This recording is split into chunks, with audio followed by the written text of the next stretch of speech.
শুভ বিকেল। আপনারা নিশ্চয়ই সবাই খুব ভালো আছেন। তো 840 রিলিজ হয়েছে 13 তারিখ, আমরা জানি 13 তারিখ। এখানে যারা সাংবাদিক ভাইরা আছেন তারাও অনেকে দেখেছেন, এখানে উপস্থিত অনেকে হয়তো দেখে থাকবেন। তো আমি যেটা লক্ষ্য করেছি, আমাদের একটা সীমাবদ্ধতা ছিল। এই মুভিটা রিলিজ হওয়ার আগে প্রচারের যে বিষয়টা থাকে, সেই বিষয়ে প্রচারের জন্য আমরা বা 840 টিম যথেষ্ট সময় পাননি। কিন্তু এই সীমাবদ্ধতার পরেও যেসব দর্শক হলে গিয়েছেন, যাদের সাথে আমার কথা হয়েছে, তারা খুব উচ্ছ্বাস প্রকাশ করে বলেছেন যে খুবই চমৎকার মুভি, কিন্তু আমরা তো অনেকে জানি না। তো আমরা তখন বললাম যে এটা তো সবে রিলিজ হলো, এখন আমরা জানাচ্ছি। আমরা যে সময়টা পাইনি সেই সময়টা রিলিজ হওয়ার পরবর্তী সময় আমরা এটাকে অডিয়েন্সের কাছে নিয়ে যাওয়ার চেষ্টা করছি।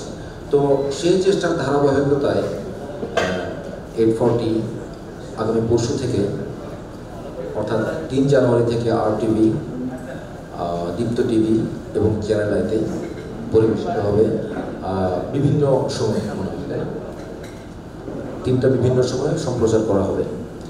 তো আশা করি আপনাদের ভালো লাগবে। আর যেটা আমরা সিনেমা হলে দেখেছি মুভি, তার চাইতে এটা একটু বর্ধিত অংশ, সিরিজ আকারে দেখা যাবে। প্রত্যেক দিন মনে হয় একটা করে পড়বো, তাই না? প্রত্যেক দিন একটা করে পড়বো, আমরা দেখতে পাবো। তো আশা করি দর্শকদের ভালো লাগবে, কারণ মোস্তফা সরোয়ার ফারুকীর আগের কাজটাও, পলিটিক্যাল স্ট্যাটার আগের কাজটাও আমরা দেখেছিলাম 420, যেটা নিয়ে এখনো পর্যন্ত কথা হয়, বিভিন্ন ক্লিপস বের হয়, যেগুলোর সাথে আমাদের রাজনীতির অনেকগুলো মিল আমরা দেখতে পাই। অনেকগুলো বিষয় আমরা বিদ্রুপ আকারে তুলে এনেছেন ডিরেক্টর, সেটা আমরা দেখতে পাই। তো 840-তেও আমরা তেমন আরও অনেক কিছু দেখতে পাবো। আশা করি দর্শকদের ভালো লাগবে। আর সাংবাদিক ভাই যারা আছেন তারাও আর একটু বেশি যাতে অডিয়েন্সের কাছে যায় সেটা করবেন।